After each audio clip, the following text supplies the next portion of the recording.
Hi Graham. It's a pleasure to be speaking with you today and catching up after so long. Firstly, for those of us that don't know you already, and I'm not sure that there are too many, please just introduce yourself and your role in the short-term rental industry. Oh, thank you. Good to see you again. You flatter me. Yeah, I've been in this industry 8 years. I look after chief executive of Forge Holiday Group, also the CEO of Sykes Holiday Cottages. So we manage and look after 30 odd thousand properties across the UK and New Zealand, multiple different divisions, take about 4 million people on holiday.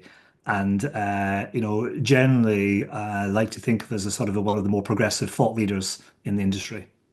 Absolutely.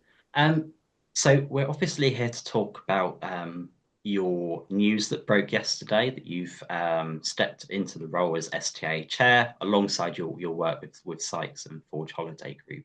Could you just give us a bit of an indication what you hope to achieve in your new role? What are the aims basically? Well, I mean, I've been involved in STAA and the board for quite some time, representing property managers. And I guess this is an opportunity as the chair, existing chair was sort of stepping down to sort of, I guess, sprinkle some of my experience as a CEO, running sort of a multiple businesses and chairing other businesses as well, to, maybe just inject a different pace into Mm, the association. I think the association is awesome in terms of what it does, but we need to be careful we're not just like overly obsessive over policy. And policy, don't get me wrong, is incredibly important. But it's also how do we act as an educator? How do we sort of share knowledge across the across our membership and across our partnerships as well? But actually, how do we anchor ourselves against really what I see as our purpose, which is to champion self-catering tourism. It's a really simple and pithy statement, but that is our sort of a role, given the members that we represent, and I guess the level of people that we have on the organisation as sort of a supporters. We're a really strong voice, so we need to really get behind self-catering, really get behind tourism. Excuse me, and champion it and focus on building something that's long-term sustainable, focusing on the policy stuff. And as I said, I don't want to underplay it because my word, there's a lot of it and it's happening all the time. And we've of got course. some amazing members of the board that are so plugged into policymakers and shaping the policymakers. But also, it's important that we grow the membership and we grow our partnerships and we provide, lots of added value because we have so much knowledge. Mm. That then is about the educator program, continue to run the short stay summit, which obviously you guys are involved in, you personally involved in. That is now the premier show, I believe, for short-term rentals. I want to say globally, and I generally think it is. We're pretty much already sold out for the show that's happening in sort of April. I think there's like 50 tickets left. It's a small plug. Oh wow. Um, but which was great because it means like next time we can look at how do we grow it, how do we make it bigger, how do we take it to a slightly different venue as well. So that's sort of what I want to try and bring. And I think it's like, I think it's like looking at it from the lens of like a CEO if who's running this as like a business effectively. What are the things we do? What's the strategy? What's the mission? What's the purpose? And how do we sort of give back and use our strong voice to really help champion and shape the industry, and that's what I'm really looking forward to. And and I'll be, and I've got a strong view and a strong opinions on things. So obviously, hopefully, I'll be able to bring a slightly different lens. My next question is sort of an extension of that too, because you obviously have this extensive experience with Sykes and with Forge Holiday Group too. So, how do you intend to apply your experience from those to your involvement now with the STA? And I know that you were already involved with the STA, but now as an extension with as chair. But I think, obviously the role of chair is to sort of, to guide, to help shape, etc., and to sort of steer. A big part of that really is around strategy. And actually, I've been involved in many associations, sometimes on the edge leaking in. I think sometimes they fail because they're not really clear about why they exist, what they're sort of trying to do. The thing that businesses are really good at is linking it back to strategy, particularly businesses Mm, like mine that are private equity backed. You have to understand what you're trying to do, what you're trying to achieve by when, and you need some rigor. Because if you don't then quite frankly, you get told off, which nobody likes. No So I wants think, that. so bringing in that lens that hopefully I can help around, how do we bring in the strategic thinking? How do we look at on a longer term horizon, particularly on the policy making stuff, because some of it is, 2, 3 years and sort of the making, but also, the other, I guess, key elements of sort of what we sort of need to try and do. How do we sort of look over a longer term period, put some rigor behind what we're trying to do, um, and hopefully what I can do. I mean, most people that know me know that I'm pretty open. I share a lot of information. I have this deep sense of responsibility, almost of like being the largest or one of the largest, like how we can sort of help educate and share. So I think hopefully I can bring some of that and I guess utilize some of the knowledge and the insight and the data and the experience. I mean, we just had a slightly off-air call talking about AI. So it's like I mean, I think every property manager, every platform, everyone in this industry should be thinking about how they can use AI.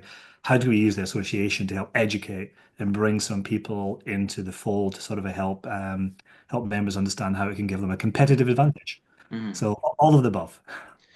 You talked there about clear goals. The association itself says that it aims to create an environment where short-term rental accommodation can thrive while supporting local communities and economic development. And we wrote that in the news story that went live yesterday.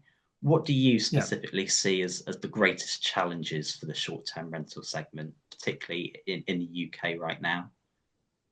I mean, I think we have parking the economic environment that we're operating and the weirdness that's happening globally, Trumpflation, everything that's sort of going on. So park all that for a second. Mm, I think it's twofold really for me. One is I think there's a lot of fake news, a lot of misinformation that exists out there about the socioeconomic impact that short-term letting actually has, and we get tarnished quite often with sort of this bad actor sort of a label. So we have a government that want to focus on growth. They're standing on the top of the sort of the mountain talking about growth. Short-term letting in the UK represents significant growth opportunity. And I've got, and at the show, obviously, I'm speaking to Patricia, CEO of Visit Britain, and we're going to be talking about like, the UK, bringing people into the UK, but also the growth of the UK and actually how amazing this country is in terms of short-term letting. And we'll talk about social economic impact. We'll talk about the millions of direct and indirect jobs that we sort of employ.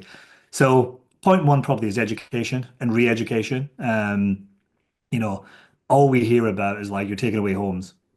That's like, there's a bigger picture here we need to play. mm, I think the second thing is it's the amount of policy that's coming in and the amount of overlaying of I guess regulation that's sort of coming through. I have a crib sheet here that I almost keep with me because I can't even remember to keep up with all the various different things that are happening. yeah.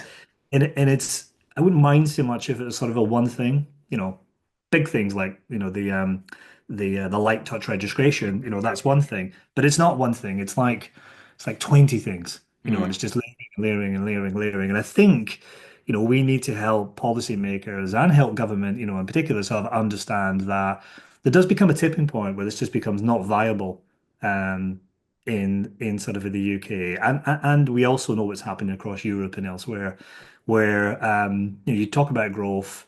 You talk about jobs. Do you want homes? Do you want jobs? I mean, there's some decisions here that have to make. So I think it's the level of policy stuff that's coming through. Just looking at my sheet here, licensing scheme, light touch registration, standards, visitor levies, business rate thresholds, planning permissions, furnished holiday let, EPCs, DAC 7, OECD. I mean, I that's can't a keep long up. crib sheet. I can't keep up. Yeah, and these are the big ones. So I think that those two are probably the key things for me. Educating and then sort of helping shaping that sort of a policy as well. Mm, And getting a strong common voice. What I'm very keen to do in my role is, whilst there's multiple different associations that exist that represent uh, the association, we just need to make sure that actually we spend more time together, because we're going to be stronger together. Now, we don't always have to agree, and there'll be some things that we don't agree on, that's fine, but hopefully we can agree on the bigger things. So how do we use that collective groundswell and that sort of a knowledge and that sort of a power we have of some really strong voices, from PASC, from Fiona, Association of Self-Caterers, and even, European Holiday Home Association as well. I was going to say about industry collaboration, and how important that is to you. I mean, this all coincides too with Sykes's launch of the Holiday Letting Outlook Report 2025, which I can say every year is always a treasure trove Very of, good. of, of, This of time, this information. time with a little an AI GBT version you could query. Perfect. Even more reason to tune into that. But you've got the abolishment of the furnished holiday lettings tax regime, which is happening in just a couple of weeks, a couple of days after the summit. So, Yeah. combining all of that, how important is industry collaboration for you as a priority right now? Absolutely critical ball. It really is sort of a critical. I mean, we have amazing people that do an amazing job, and I see the hours that people are sort of working to help sort of shape policy. I'm also super impressed by the ability that some of the leaders of the associations, your Andys and again your Alistairs, Fiona's like that, they get in front of like everybody they need to get in front of. So collaborating and sort of being sort of together, and I think um, some have slightly different nuances that maybe they have more, say, platform representative versus Mm. property manager representative versus more smaller long tails. But ultimately, we're all trying to sort of do the same thing. And, we all care about this industry. We all care about the tens of thousands of people, in fact, hundreds of thousands of people that we employ. And we want to make sure that, we have a strong voice, let's say, sort of a common sort of a force for good. So collaboration is really, really important. And, I would say to everybody, do not underestimate the power that we all have in terms of the voice that we have. I've seen some incredible things over the last 12 months where we've been able to change policy, where we've been able to, get policymakers to really shape and understand, but also, elected officials, we have, we're all sort of, voters and we all have a sort of a strong voice. And I've seen some clever things where we've really leveraged that to create a strong voice in Parliament in particular. And you did kind of anticipate one of my questions before. Of course, you're going to be speaking at the Short Stay Summit on Wednesday, the 2nd of April, which is the day after our Shorties Awards. And I should say it's always a pleasure to collaborate with the summit and be a headline media partner. So that's going to be your first event, proper industry event as chair, Graham. And you're going to be speaking alongside Visit Britain's CEO Patricia Yates. So what can attendees expect from that particular session? I mean, Patricia is doing an incredible job. I mean, she's obviously been in that role in that industry for such a long time, and I see, she's sort of a traveling the world, like really shouting the voice strongly of like how amazing our country is. What we're really going to be talking about is just like, what are the trends that we're seeing in sort of the UK.